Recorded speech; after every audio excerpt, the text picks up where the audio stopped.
บ้านการเฮือนจะคอยทำขอคือน้องจำกำอายไว้ดี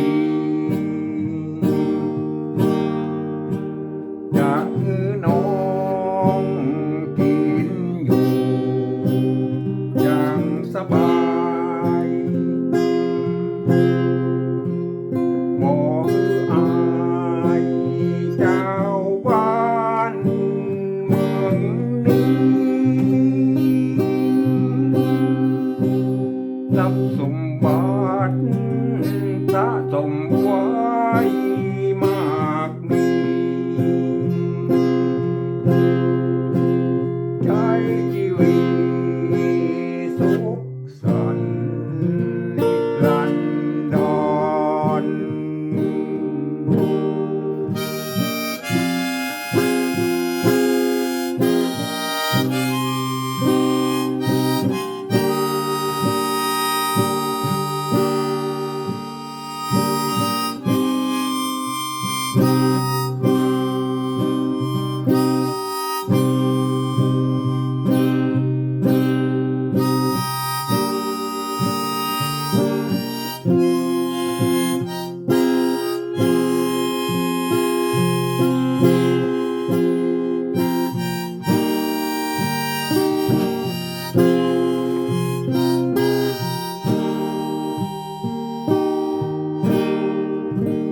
อยากคือน้อ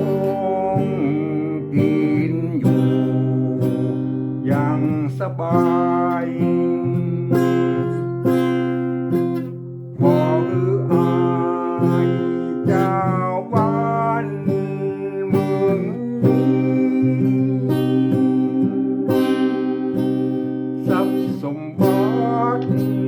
สะสมไว้มากมีใจชีวิตสุขสันต์นิรันดร